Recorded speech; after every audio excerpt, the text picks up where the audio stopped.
भाजी नमस्कार। चालू हो गए।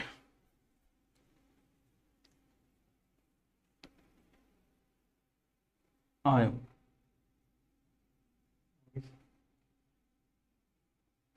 नमस्कार, सत श्री अकाल, गुड मॉर्निंग। आइए आइए आइए, स्वागत है आपका, सत्कार है आपका। आ जाइए आ जाइए। फिर आज हिंदी का एक नया टॉपिक।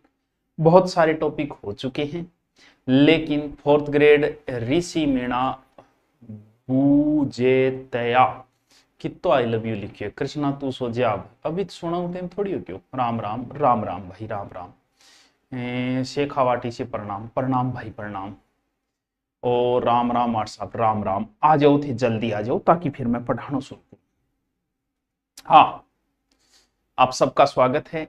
हिंदी के बहुत सारे टॉपिक हम पहले कर चुके हैं, लेकिन कुछ टॉपिक रह गए जिसमें एक समास है आपका, और उपसर्ग हो गया, प्रत्यय रह गया। प्रत्यय को थोड़ा समझाने की कोशिश करेंगे हम अपनी तरफ से, ताकि प्रत्यय के आपके कंफ्यूजन जो है वो दूर हो जाए। ये दो टॉपिक ऐसा कहते हैं कि समास टफ लगता है, लेकिन समास से इजी तो कुछ है ही नहीं, कुछ है ही नहीं। बहुत इजी है समास तो आज हम शुरू करते हैं। ये लो जी, हमारा नया टॉपिक जिसका नाम है समास। क्या नाम रखा है यार टॉपिक का, और वैसे ही नाम रखा है एक संधि। क्या कोई बताएगा कि संधि का विलोम क्या होता है? ऐसे ही इतने में बच्चे जुड़ जाते हैं। संधि का विलोम क्या होता है? Please tell me what is the विलोम ऑफ संधि। संधि का विलोम क्या होता है? सर ये क्लास वीडियो के लिए सीख सकते हैं क्या? अरे तो के वीडियो हिंदी सब में आती है, हिंदी तो कॉमन है, ग्रामर सब में आएगी, चाहे तो आरएस का दे चाहे एसआई का दे, किसी का दे। बताइए मुझे संधि का विलोम बताइए। ठीक है, जल्दी से बताइए, फिर मैं आगे शुरू करूं। धोख दे ले बुलाई, लेकिन उत्तर बताएंगे। हनुमानगढ़ से प्रणाम, तारानगर से प्रणाम। और समास का भी विलोम बताइए।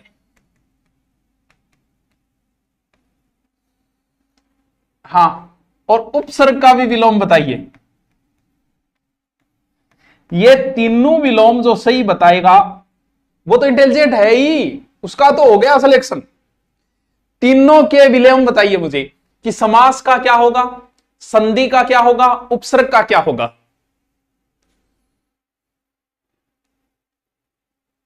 सर आपकी वजह से पशुधन सहायक एलएसी में चयन हो गया, तो साहिल भाया मिठाई लेके आ। ऐसे काम नहीं चलेगा, दादागिरी नहीं चलेगी बिल्कुल भी हमारे सामने। मिठाई लेके आओ, मिठाई खाओ, फोटो डालेंगे तेरी, फिर वीडियो बनाएंगे मिठाई का, तो ऐसे थोड़ी होता है यार। बताओ।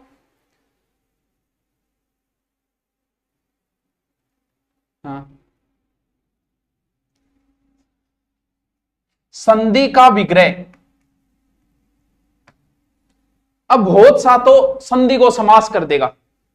समास का व्यास, अरे बहुत सा महान ज्ञानी जिनको हिंदी बहुत आती है वो उपसर्ग का प्रत्यय कर देंगे। उपसर्ग का होता है परसर्ग। कई बच्चों ने इसके सही उत्तर दिए। संधि का समास नहीं होता है बस। विलोम शब्द इज वेरी टफ टॉपिक, इसीलिए कहता हूं विलोम शब्दों को ढंग से पढ़ लेना आप, बहुत खतरनाक टॉपिक है। कुछ लोग शिव का पार्वती कर देंगे, कृष्ण का राधा कर देंगे, ऐसे नहीं होता। हिंदी हमने नहीं बनाई है जो हम जचे वो कर दे। तो इनके ये विलोम तो ऐसे ही, मैं ऐसे ही मतलब थोड़ा बच्चे आ जाते हैं फिर पढ़ाना शुरू करें, इसलिए मैंने पूछा। लेकिन आपको नहीं आता तो पढ़ो भाई। देखो, समास शब्द बना है सम धन आस। इंगो के मतलब वो, इंगो मतलब भी मेरे को जो समान रूप से बंधा हुआ है। सीधा सा मतलब यह समास का अर्थ होता है बच्चों संक्षिप्त, छोटा। समास का मतलब छोटा। क्या छोटा? क्या छोटा? रेल पर चलने वाली गाड़ी। अब आप अधिकारी लग गए और आपने फोन किया, रेल पर चलने वाली गाड़ी आ रही है। यार ये कोई लेवल है? आदमी जैसे जैसे बड़ा होता जाता है उसके शब्द छोटे होते जाते हैं। बस दो शब्दों में सब कुछ हो जाता है। और जब और बुद्धत्व को प्राप्त हो जाओगे तो बोलना ही बंद कर दोगे। अब तुम इतनी लंबी लाइन बोलोगे क्या? ना गुरुजी, इतनी लंबी लाइन के बोले ही जाए करे। तो आपने क्या किया, ये शब्द ये शब्द ये शब्द ये शब्द है, इन शब्दों को मार दिया गैप, और गैप मार के इन दोनों शब्दों को ले आए नजदीक। लो, बन गया समास। यानी इतनी लंबी लाइन बोला, उससे अच्छा है कि शॉर्ट में बोलो। जैसे आप जल्दी जल्दी टाइप करते हो, वो भी एक समास ही है। क्यों? क्योंकि आपने इतनी लंबी लाइन को कितने शॉर्ट में लिख दिया यार। कितने संस्कारी बच्चे, आप भी समास का प्रयोग कर रहे हो और आपको पता ही नहीं है आप समास का प्रयोग कर रहे हो। समास का अर्थ होता है छोटा, यानी जब आप किसी शब्द को, ध्यान रहे, समास में शब्दों का मेल होता है, संधि में वर्णों का होता है। वर्ण और शब्द में अंतर पता होना चाहिए। अब मैं एक समास विग्रह और पूछ लेता हूं। यह आया था सेकंड ग्रेड के अंदर। प्लीज टेल मी, दही बड़ा का समास विग्रह क्या होगा? दही बड़ा का समास विग्रह क्या होगा? अच्छी मजाक मजाक पूछ लेता हूं यार, फिर पढ़ाना शुरू करें। बताओ, रीट का पेपर आगे हो गया का? अब 7000 पोस्ट में कद्दी हो जाऊंगा ना के तो हाँ, मुझे दही बड़ा का समास विग्रह बताया जाए। कल्चर की क्लास भी आएगी, कैसे नहीं आएगी? दही से बना बड़ा, दही का बड़ा, दही में डूबा बड़ा, बताओ क्या होगा समास विग्रह दही बड़ा का? दही और बड़ा। अरे मुकेश चौधरी तो अल्टीमेट थारों आगे निकल गयो। दही और बड़ा एक नयो शब्द और बना दियो।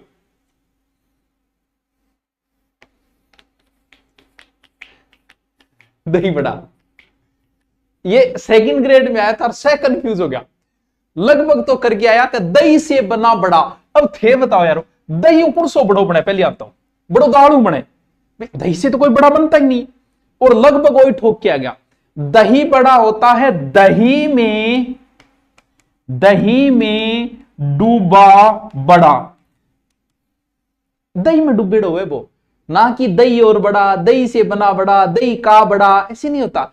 अपने नहीं बनाए, उनको समझो इन चीजों को। तो ये गायब हो गई और ये शब्द दो गायब हो गए। यानी मैं आपको ये समझा रहा हूं कि समास के अंदर शब्दों का मेल होता है, वर्णों का नहीं है, शब्दों का मेल होता है। संधि में वर्णों का मेल होता है। यानी समास का अर्थ क्या हुआ? समास का अर्थ होता है बच्चों छोटा रूप, यानी सम धन आस छोटा रूप। जब किसी शब्द को बड़ा नहीं बोल सकते हम, बड़ा बोले तो अच्छा नहीं लगता, इसीलिए उन शब्दों को हमने शॉर्ट में काम में लिए, बीच के शब्द हमने गायब कर दिए, वही समास। वैसे समास के 4 भेद हैं। कितने भेद हैं? 4 भेद, सबको आता है। और वैसे 6 भेद है। तो गुरुजी ऐसे वैसे क्या हुआ? तो साउल बता दे कौन सा है। मूल तो 4 ही है, संस्कृत में भी 4 ही होते हैं। 2 उपभेद है, यानी तत्पुरुष के 2 उपभेद है। हिंदी ने क्या किया, बोले यार बच्चों के समझने में आसानी हो जाए, क्या यार उपभेद लिख रहे हो, अलग से लिख दो। तो कितने हो गए? 6 हो गए। यानी आपको दोनों सर दोनों ऑप्शन आ जाए, आया ही करेगी कभी। मूल समास है 4, समास है 6। अब मैं नाम लिखता हूं 6 के। पहला समास है अव्ययी भाव। समझते जाना, समास तो था ना मैं, ठीक है। दूसरो है तत्पुरुष समास, ठीक है। तीसरा है द्वंद्व समास, ठीक है। एंड चौथा है बहुव्रीहि समास। 2 उपभेद है किसके? इसी पुरुष के उपभेद है। पुरुषांगाई उपभेद चाल रहे कुणसो द्विगु 5वां एंड कर्मधारी 6ठा, क्योंकि वो समास थोड़ो सो बड़ो समास है। एले जी एले। समास का अर्थ होता है छोटा रूप। समास का अर्थ होता है बच्चों संक्षिप्त, छोटा। जब 2 शब्द आपस में आ जाते हैं, बीच के शब्द गायब हो जाते हैं, वही समास हो जाता है। समास के 4 भेद है, सबको आती है, कॉमन चीजें सबको आती है। मैं तो इन सबकी ट्रिक बताऊंगा आपको कि किस समास को कैसे याद करना है, आपका काम बन जाएगा। यानी ये 4 नाम भी आपको नहीं याद करने हैं, रटना बैठ जाइए। अव्यय भाव, अव्यय भाव समास, अव्यय भाव कर्मधारय, क्यों रटने भाई? क्यों? क्योंकि आपको देगा दही बड़ा में कौन सा समास है, नीचे ऑप्शन देखो, क्यों यही ऑप्शन होगा। रटना थोड़ी, आपको लिखना थोड़ी है कोई, आपके तो सामने नाम होगा, तो रटने नहीं है आपको कि समास का ए नाम है, नहीं रटना है। रटना सिर्फ इतना है कि 4 भेद है और 6 भेद। अब हम क्या करेंगे, अब हम एक एक समास को उठाएंगे और उठा के आपके माथे में पटक देंगे। तो सबसे पहले जो सबसे ज्यादा कंफ्यूज करता है और जिसका नाम सबसे पहले आया है वो समास है अव्ययी भाव समास। क्या बात है, कितना इजी समास है, लेकिन इसको बेचारे को टफ बना दिया। लेकिन हम इसे फिर इजी बना देंगे। सर भावी, अब भावी समास, तत्पुरुष समास, विग्रह समास, बावरी समास, भावी में समास, यार ये तो मन ने भी ना पतो से भाई हैं, कौन सो समास है भाई भावी में, तावरो थे बताओगे कौन सो समास। अरे हर चीज में संधि नहीं होती, हर चीज में बेटा समास होनी में, ये थोड़ी कि तू हर शब्द में ही समास बना देगो। जय तेजा बाबा की, जय बाबा की। देखो करते अव्यय भाव समास की क्या परिभाषा है, आपसे मैं पूछूं तो आप क्या बोलोगे? जिसमें प्रथम पद अव्यय होता है। कौन सा? प्रथम पद। यहां करके समास का शब्द लिखा दिया, ओले अव्यय भाव समास। अब भाई एक बात बताओ, अव्यय को पहचान ले, हमारी इतनी औकात है क्या? हम हिंदी के इतने बड़े विद्वान हो गए क्या? अच्छे अच्छे विद्वान अव्यय नहीं पहचान सकते? वो लिखा दिया, बोला अव्यय भाव समास में प्रथम पद अव्यय होता है, नीचे उदाहरण लिखाना शुरू कर दिया, आजीवन, राम, रण, निडर, निरोध, बेवफा, बेचैन, बेरहम। ऐसे थोड़ी होता है, ऐसे थोड़ी होगा। तो फिर हम दूसरा तरीका निकालें, और भी तो बहुत सारे तरीके हैं। कौन सा तरीका? अव्यय हम पहचान ही नहीं सकते यार, हमें नॉलेज ही नहीं अव्यय होता क्या है। क्यों? क्योंकि हम इतने बड़े विद्वान है भी तो नहीं कि हम अव्यय पहचान सके। तो हम अव्यय को क्यों ढूंढे? ए का ऊ कर दो उपसर्ग, अव्यय ही उपसर्ग है बस। इस समास में प्रथम पद उपसर्ग होता है। अब वो उपसर्ग कौन सा ही हो सकता है? आ हो सकता है, भर हो सकता है, बा हो सकता है, बे हो सकता है, यथा हो सकता है, ये उपसर्ग है सारे। निर हो सकता है, निर भी तो उपसर्ग है, ये लो निर हो सकता है, निस हो सकता है। यानी हम अव्यय को नहीं पहचान सकते, लेकिन उपसर्ग तो पहचान सकते हैं। उपसर्ग को तो जानते हैं, उपसर्ग से तो हमारी मुलाकात हुई है। प्रति हो सकता है, चाहे तो लिख लियो भलाई, या होगा, यानी सह भी हो सकता है, जैसे सह परिवार। बस हो गई परिभाषा। दो नियम है इसके। एक नियम तो यह है कि प्रथम पद अव्यय होता है, अव्यय की हमें पहचान नहीं है, हमें अव्यय का कोई नॉलेज नहीं है। कोई बात नहीं भाई, अव्यय का नॉलेज नहीं है तो किसी को नहीं नॉलेज है अव्यय का, अव्यय को पहचान नहीं कर सकते, तो ए की जगह तू ऊ कर दे, उपसर्ग तो पहचानता है। उपसर्ग पहले कराए थे ना, आ, अव, उप, अप, अपि, अभि, अति, अधि, अनु, समसु, नीवि, निर, निस, दुर, दुष्पर, प्रापर्ति, पति, उपसर्ग ही तो है। वही उपसर्ग मिलेंगे, आ उपसर्ग मिल सकता है, भर, बा, बे, यथा, निर, निस, प्रति, से, जहां भी उपसर्ग मिले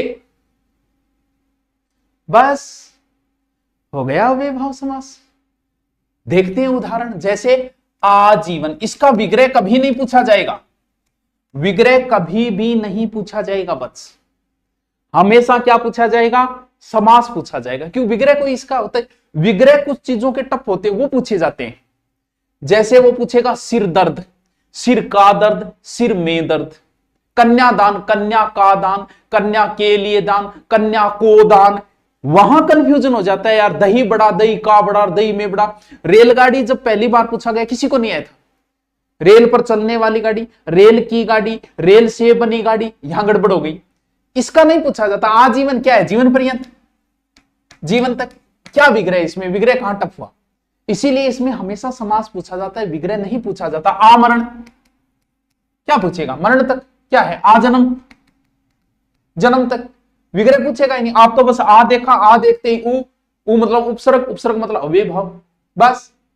निडर क्या है? बिना डर। बेदाग, बिना दाग। बेवफा, बिना वफा। बा वफा, वफा के साथ क्या है? यथागति, यथा उपसर्ग आएगा, यथागति गति के साथ, यथाशक्ति शक्ति के साथ, क्या है सीधा सीधा, कहां टफ है? प्रतिदिन, प्रति आएगा इसमें, प्रतिदिन क्या विग्रह पूछेगा? हर दिन, रोज, दिन दिन, प्रति माह, प्रति वर्ष, क्या पूछेगा इसमें? प्रतिघात, प्रतिलिपि, विग्रह नहीं पूछता है इसके अंदर। इसके अंदर हमेशा क्या पूछा जाएगा? समास ही पूछा जाएगा कि इस शब्द में कौन सा समास है। जैसे भरपेट, पेट भर के, आजीवन, जीवन पर, यथाशक्ति, यानी पहला शब्द हमेशा क्या होगा बच्चों? उपसर्ग होगा। एक नियम कंप्लीट। अभी कुछ उदाहरण और कराऊंगा मैं भी, उसके बाद हम अपने एक नियम और है, यानी साथ साथ में लिखते जाओ तो और अच्छी बात है। यानी कौन सा समास बताया मैंने? अव्यय भाव। आज तक आपने अव्यय भाव की क्या परिभाषा लिखी? प्रथम पद अव्यय होता है, लेकिन हम क्या लिखेंगे? प्रथम पद उपसर्ग होता है। या फिर ब्रैकेट में लिख दो कि कौन कौन से उपसर्ग, आपको बता दिया, यथा, प्रति, भर, से और आ, बे आदि उपसर्ग। वहां हो गया अव्यय भाव। नियम नंबर 2, दो नियम है इसके।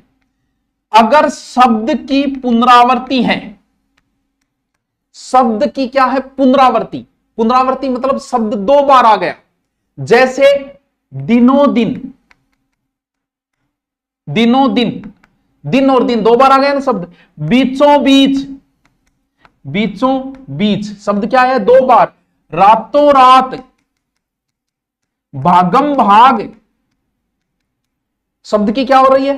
पुनरावृत्ति। यानी शब्द बार बार जहां आए, मुझे पल पल तेरी याद सताई, पल पल। अभी विग्रह पूछूंगा इसका, अभी तो मैं सिर्फ शब्द लिख रहा हूं कि जहां शब्द की पुनरावृत्ति हो। गांव गांव ढाणी ढाणी में योजना चलाएंगे, गांव गांव, यानी जहां शब्द की क्या हो? पुनरावृत्ति हो, यानी शब्द क्या आए? बार बार कोई शब्द आए, जहां शब्द की पुनरावृत्ति हो, वहां हमेशा कौन सा समास होता है? अव्यय भाव। समझ में आई की बात? या कोने एकाएक कह हाथों ही हाथ, कह गोगो जी हाथों हाथ ही परचो दी, चला चली। अभी इनका विग्रह पूछूंगा आपसे, चला चली। कह मारा मारी होगी, अभी विग्रह पूछूंगा। यानी शब्द की पुनरावृत्ति। कह लूटम लूट, लूटम लूट, शब्द दो बार आ रहे। कह हाथों हाथ, लूटम लूट, रातों रात, घड़ी घड़ी, घड़ी घड़ी, बीचों बीच। अब मैं विग्रह पूछू, देखो अव्यय भाव की दो परिभाषाएं बताई और बड़ी आसान सी परिभाषाएं हैं। पहला उपसर्ग, क्या बात है, हो गया कंप्लीट। आ, यथा, भर, प्रति, से, बा, बे आ गया। शब्द की पुनरावृत्ति हो, वहां हमेशा अव्यय भाव होगा। अब मैं आपसे पूछूंगा, प्लीज टेल मी, रातों रात का समास विग्रह बताइए। प्लीज रातों रात का समास विग्रह बताइए, बताइए, आपसे पूछूंगा। साफ साफ कहे या ना, अगर साफ साफ बोल। रातों रात का समास विग्रह बताइए। मौज कर दी, अरे तो समास तो की है ही नहीं यार। हाँ, कह रातों रात चोर फरार, रातों रात हुई चोरी। रातों रात का रात के बाद रात मत कर देना। रातों रात का मतलब है रात ही रात में। क्या रात ही रात में चोर फरार हो गया। रातों रात, बीचों बीच का बताओ। क्या बीचों बीच गोली मार, बीचों बीच का बताओ। दिनों दिन, दिनों दिन मतलब दिनों दिन बूढ़ा होता जा रहा, यानी दिन के बाद दिन, दिन के बाद दिन, दिनों दिन। बीचों बीच यानी बीच के भी बीच में, क्या बीचों बीच गोली मारेंगे, यानी बीच के भी बीच में ठोक दे, यानी बीच के भी बीच में। भागम भाग, जैसे आपके नहीं, चोर के पीछे पुलिस हो गई, चोर भागा भागा भागा, लास्ट में चोर को सायरन सुनाई नहीं दे रहा है, चोर ने सोचा पुलिस गई और चोर बैठ के रेस्ट करा, इतने में सायरन सुनाई दिया और फिर भाज, यानी भागम भाग, यानी भागने के बाद फिर भागना। भागम भाग का मतलब भागने की, पल पल मन तेरी याद सताओ, यानी पल गए भी पल में, पल के बाद पल यानी तुरंत, पल के बाद पल। साफ साफ बोल यानी साफ के बाद में फिर और साफ कर, साफ के बाद। गांव गांव कह भाई जी आ बात तो गांव गांव में फैल गई, गांव गांव मारी, मारा मारी, मारा मारी लिखिए, गांव के बाद गांव यानी प्रत्येक गांव में फैल गया बात तो। हाथों हाथ यानी हाथ के बाद क्या, हाथों हाथ ही पड़ी मेरे तो दो तीन। चला चली, चलने के बाद फिर चलना, चला चली माचरी एक का एक के बाद एक, बार बार, बार के बाद बार है, सारा ही नहीं होगा। बार बार यानी बार के बाद में फिर बार, घड़ी घड़ी, मारा मारी, मारा मारी मतलब पहले ठोक्यो फिर थोड़ी सी देर रुकिया और ठोक्यो यानी मार के बाद फिर मार, गदा गड्डी सर्विस हो मारा मारी। लूटम लूट, पहले लूट लियो फिर बोले यार क्यों और बच रही है और लूट लियो, यानी लूटने के बाद लूटना, लूटम लूट यानी लूट के बाद लूट। घड़ी घड़ी, घड़ी के बाद घड़ी यानी घड़ी घड़ी यानी थोड़े थोड़े टाइम में। बार के बाद बार, हल यानी आज मैंने आपको क्या बताया बच्चों, देखो क्या क्या बताया। अभी समास के कुछ उदाहरण और बताऊंगा मैं आपको। कितना इजी है यार समास, इससे इजी और क्या होगा ये बताओ। तुम लोग डरते क्यों हो पढ़ाई से, कितनी आसान है। अंधी हो रहे, आंधी है ये आंधी है, आंखें आंधी आप है। मैं 12th साइंस से करके मच्छर मार रहा हूं। वाह रे पुतली बाई, समानार्थी शब्द पढ़ाओ, पहले समास ही पढ़ाऊंगा। समास का अर्थ होता है छोटा रूप, संक्षिप्त, शॉर्ट, यह भी पूछा जा चुका है। समास का अर्थ होता है संक्षिप्त। मूल समास के 4 भेद है, वैसे 6 भेद है। ये 2 उपभेद है, किसके, पुरुष के, पुरुषों के ही उपभेद है। सबसे पहले मैंने आपको क्या बताया, सबसे पहले मैंने अव्ययी भाव समास बताया। अव्यय का अर्थ होता है उपसर्ग, यानी पहला शब्द जिसमें उपसर्ग आए। ये लो जी कुछ उदाहरण हम अभी कर लेते। इसका अभ्यास के लिए मैं आपको डाल दूंगा, कहां डालूंगा, टेलीग्राम पे। टेलीग्राम ज्वाइन कर ले में, हमारा टेलीग्राम 4 लाख होने वाला है। हमारे टेलीग्राम का नाम है थारो गुरुजी जीके बाई सुभाष सर, ठीक है। देखिए लिंक दिया हुआ है, देखिए अव्ययी भाव समास की 2 परिभाषाएं बताई। इसमें पहला शब्द उपसर्ग होगा, ये देखिए अन उपसर्ग है, बे उपसर्ग है, यथा है, या है, प्रति है, यथा है, दर है, बे है, ये देखो नी है, कुशल है, यथा है, आ है, ये स है, ये उपसर्ग आएंगे। बस हो गया अव्ययी। विग्रह देखें, अनजाने, बिना जाने, बे खटके, बिना खटके, यथा साध्य, जितना साध्य, यथा स्थान, जो स्थान निर्धारित है, यावत जीवन, जीवन पर्यंत, प्रति वर्ष, प्रत्येक वर्ष, यथा शीघ्र, जितना शीघ्र, दर असल यानी असल में, बे फायदा है, बिना फायदा, कानो कान, ये पुनरावृत्ति, कान के बाद कान, बार के बाद बार, धड़ाम के बाद धड़, सुना के बाद सुना, साप के बाद साप, बिना डरे, कुशलता के साथ, सीधा सीधा विग्रह इसका। यथाशक्ति, आमरण, मरने तक, आजीवन, जीवन पर्यंत, सह परिवार, परिवार सहित, हर रोज, प्रत्येक रोज, खूबी, खूबी सहित, रातों रात, रात ही रात में, हाथों हाथ, हाथ के बाद हाथ, पल पल, पल के बाद पल, धीरे धीरे, धीरे के बाद धीरे, जैसे दुल्हन बन जाओगा नहीं, धीरे धीरे चलो, वो धीरे के बाद धीरे है, ठीक है। और यथा कर्म, कर्म सहित, भर पेट पेट, हर साल, प्रत्येक साल, दिन के बाद दिन, बीच के भी बीच में, आप ही आप में, घर घर और भागम भाग। इससे आसान और क्या होगा वत्स। वाह सर मजो आ गयो, बस मजो आवे या नहीं आवे समझ में आना जरूरी है। तो हे वत्स, और जो भी एसआई का ऑफलाइन आना चाहता है, इस ग्राम सेवक पेपर के बाद आइए, 2 महीने मुझे दीजिए अपने जीवन का, ऑनलाइन रजिस्ट्रेशन कर दीजिए। और कोई ऑफलाइन पढ़ना चाहे, ऑनलाइन पढ़ना चाहे तो ऑनलाइन, ऑफलाइन पढ़ना चाहे तो ऑनलाइन, दूरिना पे जाके रजिस्ट्रेशन कर दे। और फिर मुलाकात हमारी 5-4 तारीख को क्लास शुरू होगी एसआई की। 2-2.5 महीने आपसे मांगेंगे, आपको सब कुछ तैयार करा देंगे। ओके, थैंक यू बच्चों, कल मिलते हैं।